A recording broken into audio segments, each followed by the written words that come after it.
What's going on? What's going on? All right, so it's about that time again. It is cold as hell out here and extremely windy. I'm not going to do a long video today. I wanted to just address a couple things that I had noticed I wanted to talk about. First thing, of course, before we begin, like, comment, subscribe. If you can hit that subscribe button with your knuckle, you're an excellent puncher with knockout accuracy. Give it a try. See what you can do.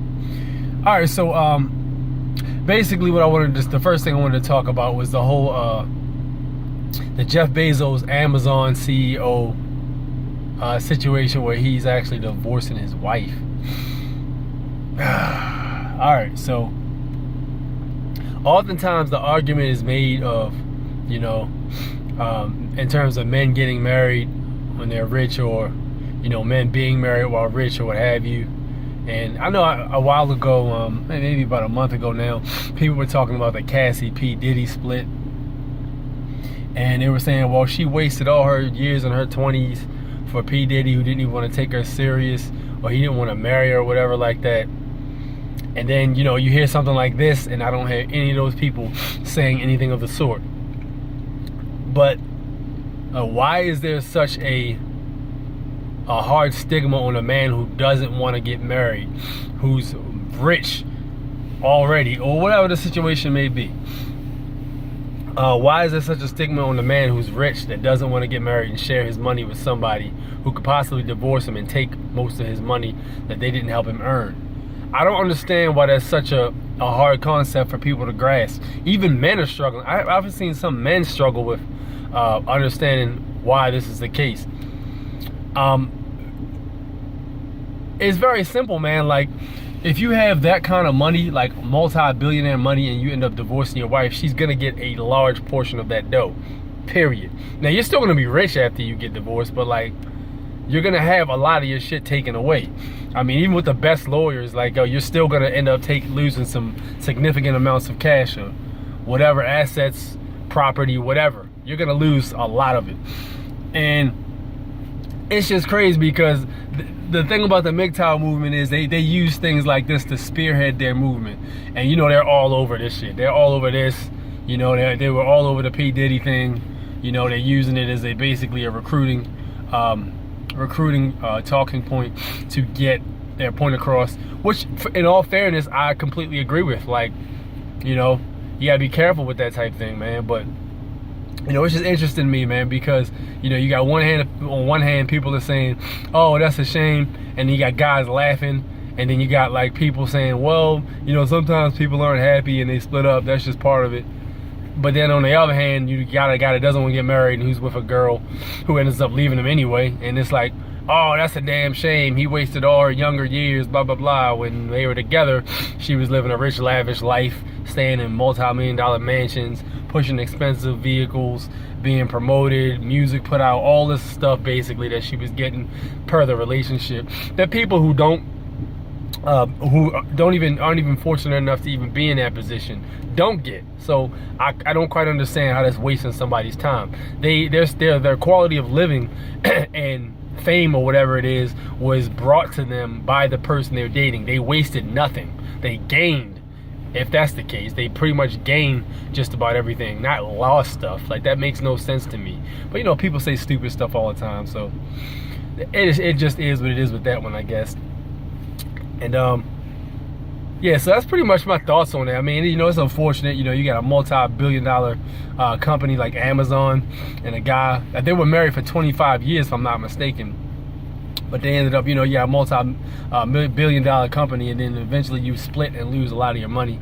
Now, in all fairness, I will be fair to say, you know, 25 years, Amazon was popping for a long time, but it didn't really start jumping off until like the last, I want to say, 10 years. So she probably was there with him beforehand, you know, before the business started. So she helped him build it. I'm not saying she doesn't deserve a portion of it. I would never say that in terms of this case.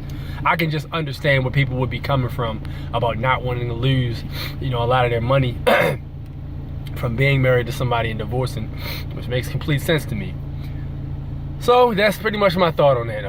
That's what it is. Also, a little thing I had noticed on CNN, as a matter of fact, I think her name was Pollyanna Vienna, I think. Was she Brazilian chick? For those who don't know, there was an MMA chick who was waiting on an Uber. So some guy walks up to her in Brazil. It's a UFC fighter, I think. So some guy walks up to her and says, "Hey, do you have the time?" So she says, you know, she didn't have the time.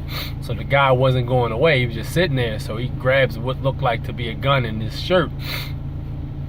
And he was saying like, you know, give me your phone. Don't try to do anything either. Just give me your phone. So he didn't know what he was up against. So the chick fucked him up bad. Like she said she gave him a, I think it was a jab, a cross, and then a leg kick or something of that nature. And then ended up taking the dude down, double legged him. It was basically beating the shit out of him. And then had him in some kind of jiu-jitsu hold, where he was on the ground basically subdued, not doing anything, and she ended up getting the police to come and lock him up. And he was, yo, they showed this man's face. This man got his ass beat. Like, god damn, yo, that little bit of money she even had on her probably wasn't even worth that. That phone probably wasn't even worth your hospital bills, bruh. So that shit crazy. You gotta be careful who you choose to fuck with, man, because you just never know what people are into. That's a prime example right there. Prime example. Prime example. You know, you just walk right into the wrong ass whipping. So lesson learned, man. Stop being a dickhead all your life and for whatever reason. So it is what it is with that one. So let me know what you guys think about what we just discussed. I was gonna talk about the whole Trump government shutdown too. We've already covered that though. But a quick note on that.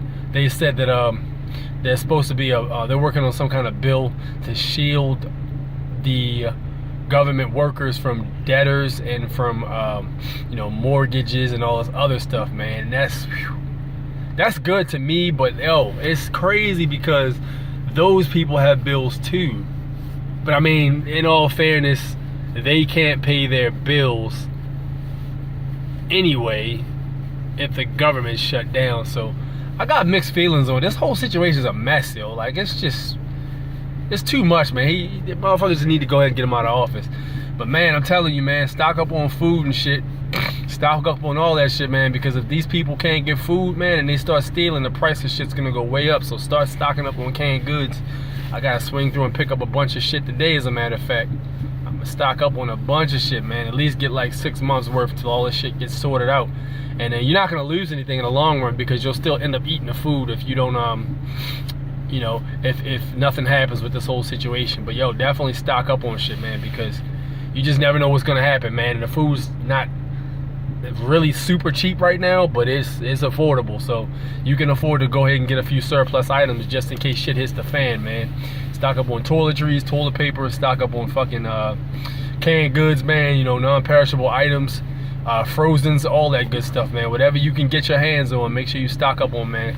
And make sure you arm yourself too, because you just never know how this shit's gonna go. If these people can't feed their family, these people who need to eat, bro, they're gonna feed their family. Best believe they will feed their family.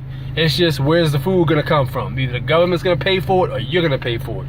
Whether it's forceful or whether they come in your goddamn house, take the shit, or whether they rob you, whatever, they're going to feed themselves. Best believe that. You know, people are gonna survive. You know, it's just how they're gonna survive. So with that said, man, definitely get ready, man, because shit is about to hit the fan pretty soon. So let me know what you guys think. Like, comment, subscribe, you know, get yourself together, make sure you're ready for what's coming. And let me know in the comment section how you feel and what you think. Meanwhile, I'm gonna go finish punching this clock. I will holler at you guys later. Peace.